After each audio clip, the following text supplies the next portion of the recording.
Hi, my name is Joel. This is Red Dimensions. This is a how-to making of behind the scenes video on Footsteps in the Mist, a video that got released this week. And as promised, I'm here to do just that. Show you how I did it, talk about some of the techniques and things I used, and thankfully I thought enough ahead of time to record my screen while I did it. And I can kind of give some commentary and I will speed it up.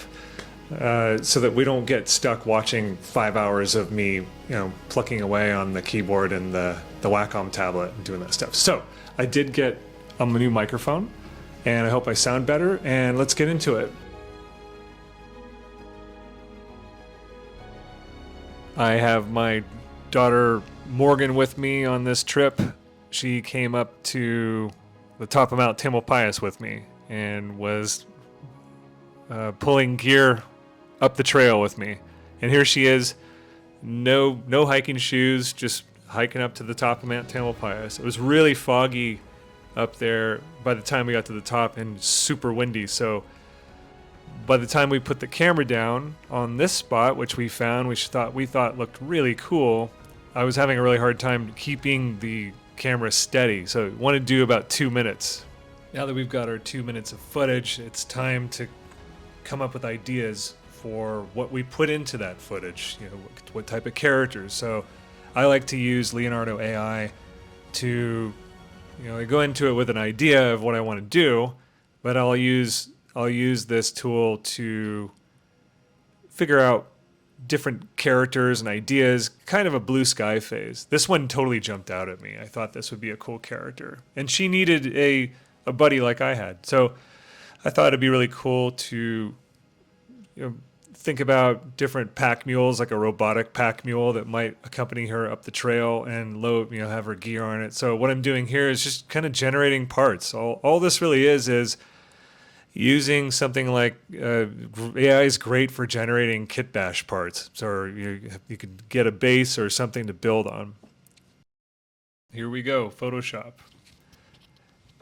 What you can see here is me just grabbing a lot of the parts that we generated and just kind of laying out the palette of the parts. When I do a lot of model making and kit bashing, I haven't lately, but I've done a lot of it. And 2D, 3D, you're in digital, you're on a workbench and you've got model kits out there. I like to lay all the parts out on the table and, start assembly. And I think you watch those guys that do really intense Lego builds. They like to organize their trays and stuff and get everything lined up. So it's the same thing here. This is, you take one frame from our 2-minute loop. You can see that in the background. And what I'm going to start doing is that frame back there, which is the trail, it's one frame and it's 3840 2160. It's a 4K shot, and it's going to be the base of all this stuff. And what we're going to do now is start harvesting parts out of these images that have been generated. And AI is funky. It does stuff with fingers, and you can see her she's got some weird stuff going on. I think they call them hallucinations. Here's one right here. She's got too many fingers. So you take the good with the bad. I mean, that's some stuff that it does, but it's worth it. If you want to really ideate super quick and just kind of get some stuff out, I know that there's a lot of people that are having a hard time with AI and things like that, and I totally agree with most of the stuff that's being said about it. But in this case, I think it's if you use it as a tool, I could go into this stuff and talk about it for hours, but for the purpose of these things, it's just kicking out parts that we can kind of kit bash with. It's no different to me than going on the internet, and there's a lot of artists in the film industry and everywhere else. Over the years, it's become acceptable for a lot of artists to photo bash off the internet, or get a photo library and just kind of go out and grab stuff and photo bash it together to get things done. It's a kind of a commercial art way of doing things that I think when you're doing a lot of work like that and it's commercial and you need to get it done fast, then it's the right way to go on some of that stuff.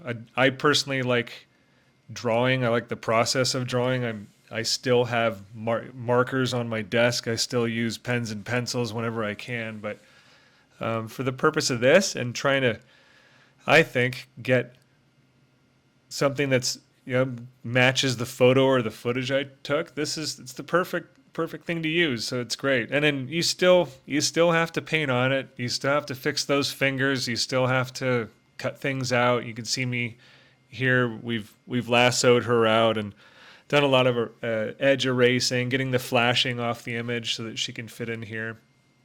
And now what I'm doing is just trying to find a way to kind of stick her into the shot here.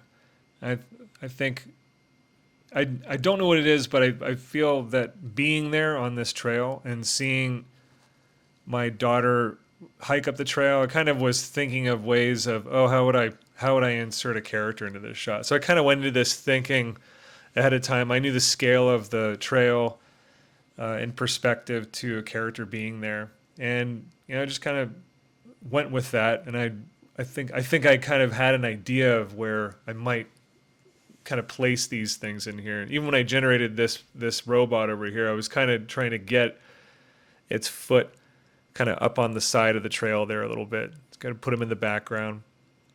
And we're going to go through a process real quick with this guy where we start cutting it out and select subject with the magic wand is fantastic in Photoshop, but you can see here I need to go in and you got to go in there and do the work. You got to get in there and kind of cut things out and make nice clean selections so that you have something that's doesn't have these weird edges and things on it. So it's a process, and I don't know. Maybe it's just me and I'm crazy. I kind of like it. So I like going in and doing stuff like this. I don't know. It's still kind of it's a fun part of the process. You could just throw headphones on and listen to a cool relaxing video or something while you're doing this. I don't know. That's crazy. So robot's cut out now, and we're gonna start trying to place this character into the shot. And I've been trying to find the best possible way to do it. You can see here that there's some stuff on that character that's just kind of a little funky looking. And going back to the parts, that was a pack that I thought looked pretty cool. And one of the other parts, you could tell I sped up the video a little bit here, so we're not here all night doing this stuff. I think you guys are probably getting what you need out of this, hopefully. And it took one of those images, and I liked it for the packs are on it too, because it is supposed to be a pack robot carrying stuff up the trail. And you can kind of line things up, and with a little bit of work and some good erase tools with a nice brush. So you can see here you can get kind of a nice soft fit of the two objects kind of blending together and stuff. So I'm just using some different brushes and things and erase tools, different opacities on the brushes to kind of get things to blend up. I have this attitude towards these videos of not trying to make them absolutely flawless and perfect, and more so about making every single video better than the last. And so I tend to, if I were to really dive down the rabbit hole with these things, I would spend probably weeks trying to perfect every pixel and really chasing crazy super fidelity. But I think this is just about getting a really kind of nice looking shot together and making it look interesting, and at the same time be entertaining enough to have something that I like to do, which is have it up on my screen in the background. So I'm kind of done with the robot back there, and now we're chasing down these fingers. And like I said, you have to kind of fix this stuff up and get in here and paint stuff up. This hand over here was a total pain in the butt. I think I didn't want to spend so much time getting it to work, but I kept futzing with it and trying to figure it out. And it's just one of those things where here's some generative AI in Photoshop where it's an adaptive fill trick, and it kind of generated decent thumbs. So I was just kind of blocking this hand in right here and knowing that I would come back to it. So a little jump cut here to her on a transparent plate. You can see the checkered stuff behind it. So I've got a plate floating in Photoshop, and we're just kind of going through the image right now and using a brush tool with kind of a low opacity on it, and kind of what I'll do is I'll sample the color of the area that I'm just kind of working on, and just kind of keep going over and over it in layers of opacity to kind of make things more opaque and take care of tidy things up. I'm kind of sharpening her eye here, blending her nostril. So it's just little things you got to take care of business. I'm going to use some adaptive fill in Photoshop to kind of smooth this out. I think adaptive fill is pretty cool. It's good for kind of just removing things or taking care of a blemish, or in this case she has some weird shapes around her lips that don't really make sense or are very flattering. So we'll go in there and use that. It's just a great tool. It's fantastic for extending sets and all this other stuff.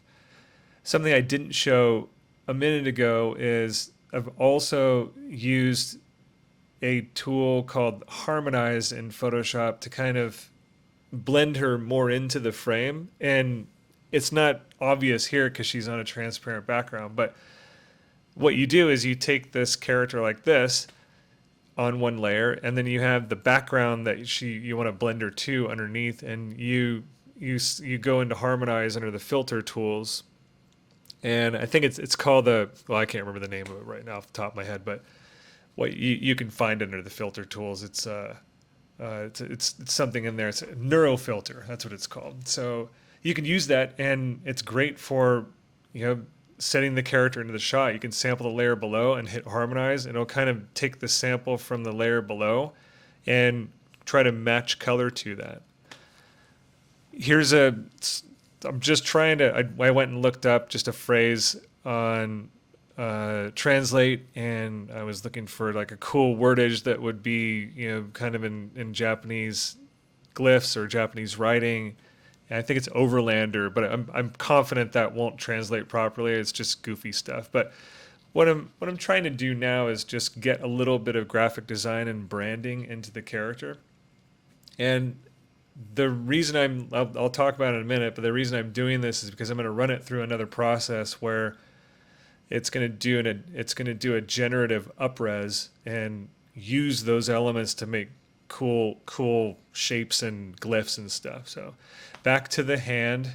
It's important to get the hand kind of sorted out here. So you can see I'll be probably taking another pass at this thing, and just trying to work it out. I think sometimes you just got to kind of grind through these things and try to figure it out. The beauty of digital is that you can just keep going and trying to fix it and try things over and over and try different approaches and things like. The bad thing about digital is you could do that forever. So you don't want to kind of spend too much time on something like this. But I think I kind of gave up on this thing and didn't deal with it. And I used generative AI, Photoshop,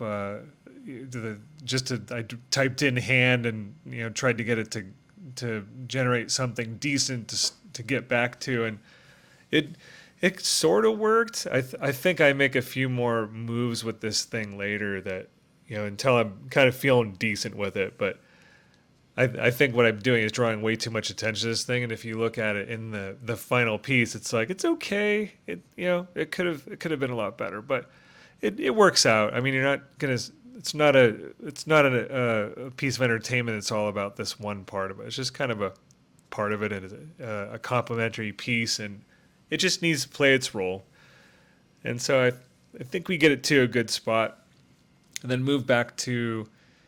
I think we're gonna work on a little more branding and patching into her outfit here, and this is all in kind of preparation for this final pass that I'm gonna do, where I run it through some other AI tool that we're going to talk about, and it'll take these things and it'll turn them into kind of really neat looking, cool impressionistic shapes and things. So definitely have to get her face kind of taken care of here. Kind of this is some last minute kind of housekeeping and getting her prepped for this final part. So this final part, I've slowed things down a little bit, and I'm basically generated the two images that you're seeing generated here, or the two images that you're seeing here, are generated in a program called Magnific AI. And it's a generative upreser, and I've basically taken the image that we started with, the one that we like, that we've prepped and done work with, and I brought it into Magnific AI, and you can let it be really creative and upres like crazy, but you can see here that it changed her face a little bit. So what I like to do is let Magnific go a little bit crazy, and then also have a version that's just kind of upresed. So on the side here, you can see I've got the base layer that we liked. I've got the middle layer that's like pretty conservative and more towards the original, and the crazy layer on the top.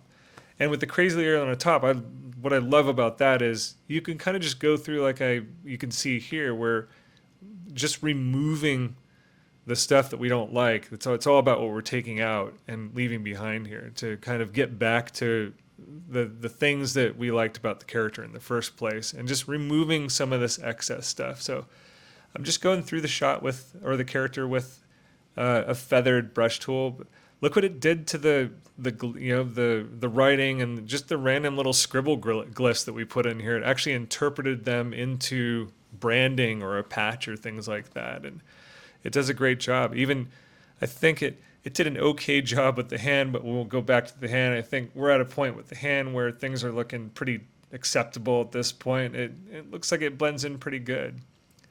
But it's a great program. I totally recommend it. It's really fun to even sketch with and run sketches through it and see what it comes out with.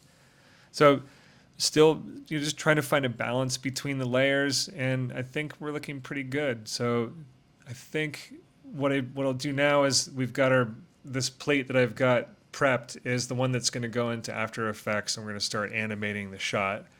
But I'm going to zoom in real quick here and show you. Look, it does a pretty good job. I think the fidelity is going to match the shot. Before we hop into After Effects, really quick, I've got the layers that we're going to use in After Effects. So all the work that we've been doing, creating characters, creating assets. I did add these buildings that I'll show you how they fit into the shot too, just to add a little bit more interest. Otherwise, we've got a white corner in the shot. It's just kind of boring.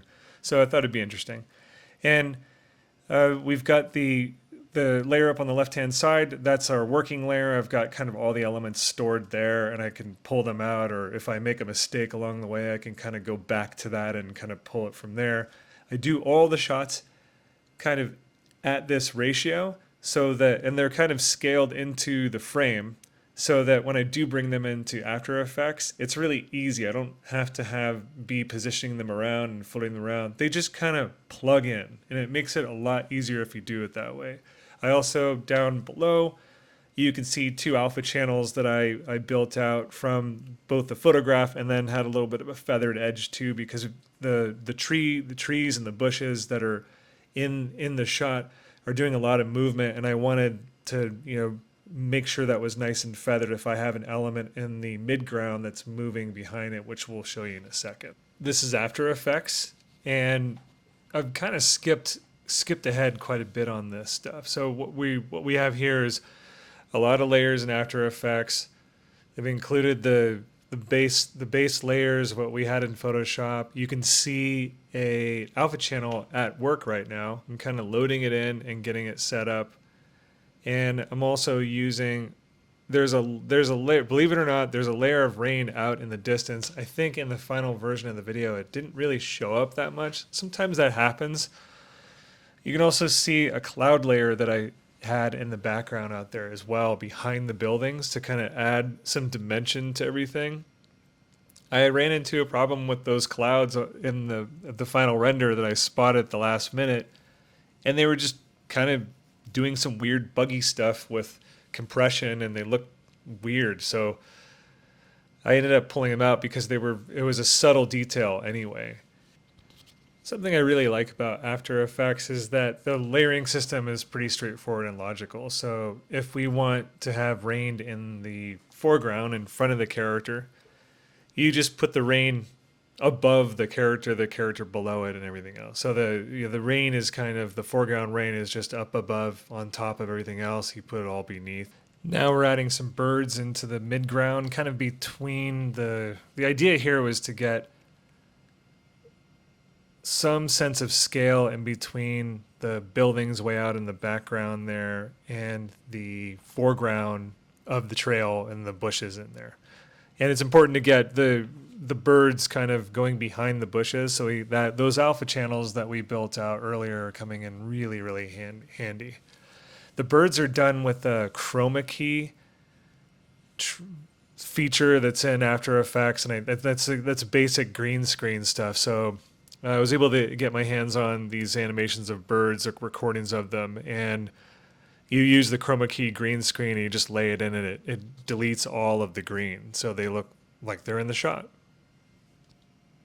So I think I'm gonna get to a point here where we want to wrap up, and I'll go over the main bullet points in the end, but there are other parts of this that I'm kind of skipping over a little bit because I think for this one it was more about a place that we recorded and captured footage, and then we're adding some elements. There are other versions of these motion posters and things, and these videos that I do on the channel that are way more art intensive on the painting and compositing, and rely less on captured footage and things, where you're just using them to accent the shot. In this, it's the reverse. You're kind of complementing the footage.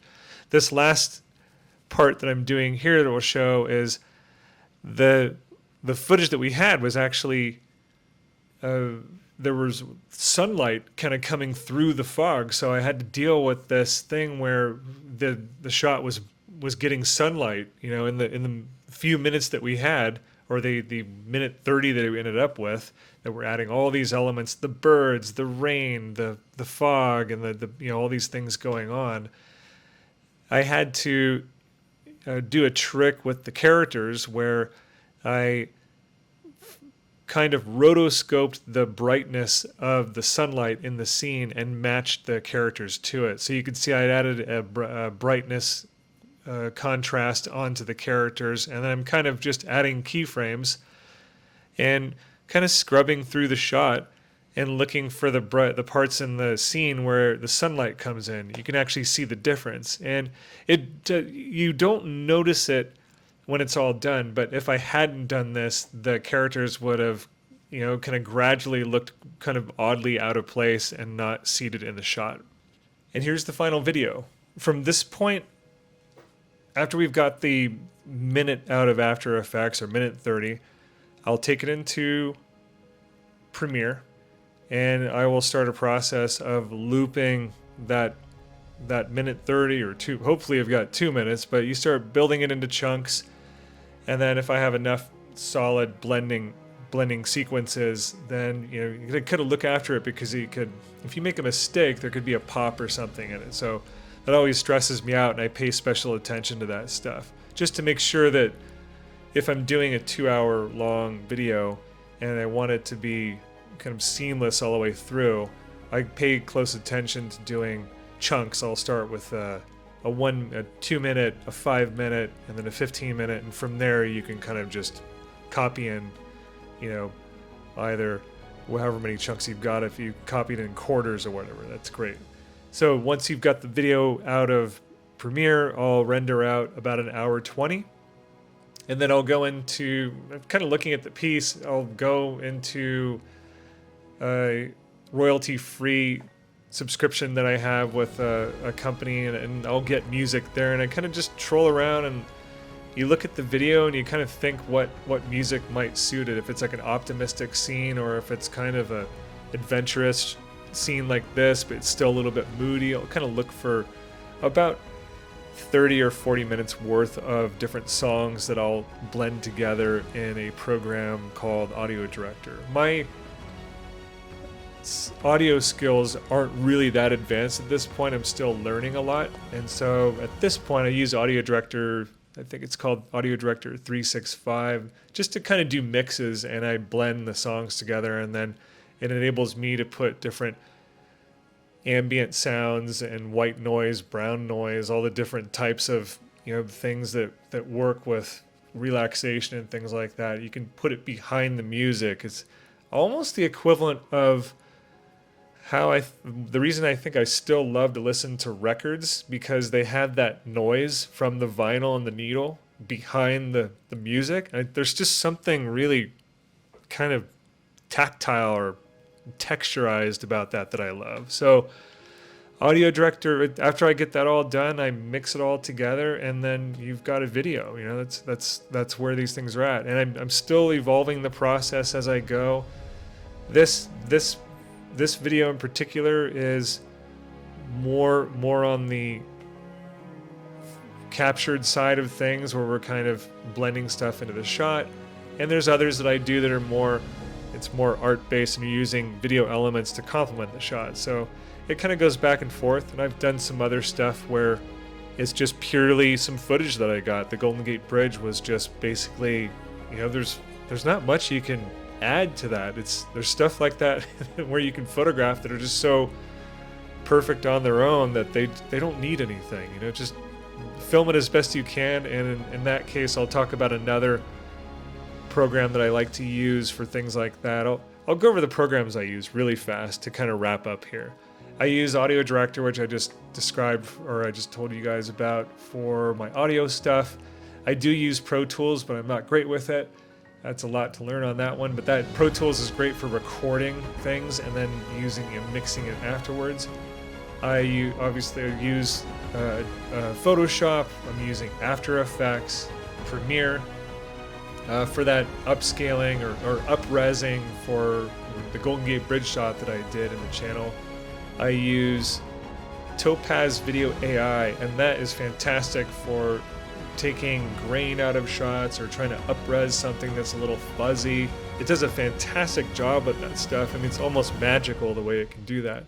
And on the AI front, we talked a little bit about, I love to use Leonardo AI, and the reason I like Leonardo AI is it actually has a real-time canvas where you can actually paint, and it's almost as if you're sketching with some type of an alien. On one side you're sketching and making blobs of paint and, you know, painting a stick figure or something, and on the right side it's trying to interpret what you're doing and making figures and characters. And if you type maybe 2 or 3 words, you'll say car or person or something, and then it starts spitting it out on the other side. And then you can combine that into Photoshop, and, you know, like I said before, you're using that for kit bashing and you're building parts, painting on top of it, going back and forth. I like to go from Photoshop to Leonardo sometimes, back and forth, maybe 10 times until I get something that I'm kind of happy with.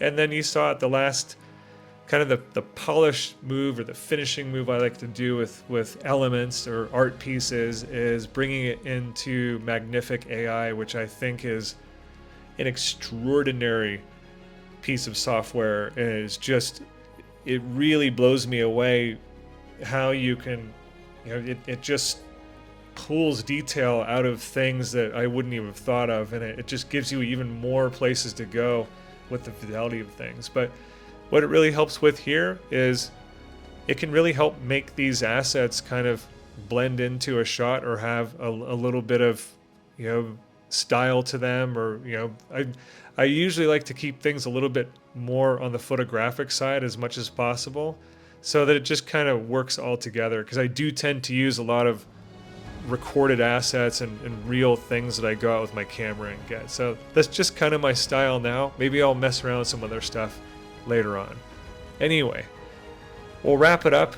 And when I do all this stuff, I do video game development during the day, and I have a family, and at night when I get a chance I do these videos. So I realize more than ever how precious my time is, and if you guys are actually on here and watching this stuff, and that's your time, and I appreciate you watching this stuff, and I hope that you got something out of this video, hopefully a little bit, or maybe some insight, or maybe you're just curious, and hopefully you had a little bit of fun and listened to me drone on for about 30 or so minutes. But I'm really, really grateful for you guys watching this stuff and watching the videos on the channel. Thank you very much, and I'll see you in the next one.